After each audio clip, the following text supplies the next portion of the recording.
Hello guys, good afternoon, and today is March 5. So ayan po, gahapon po pala ay nag-harvest dyan at ako naman ay sumama.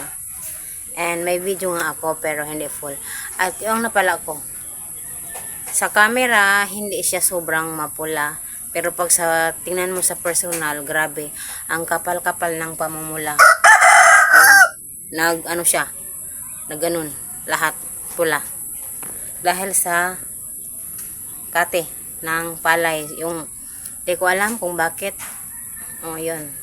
Yung mga ibang balat ko na natakpan, okay. Pero itong liig ko, hanggang dito, medyo hindi siya okay. Yan. Kitang-kita ang ating ano. So, yan. Ang nangyari sa aking liig. Sobrang pula. Kaya ng umaga talaga, sobrang pula yan. Kasi sobrang init ng panahon. So ngayon ay umulan. Kakatapos lang ng ulan guys.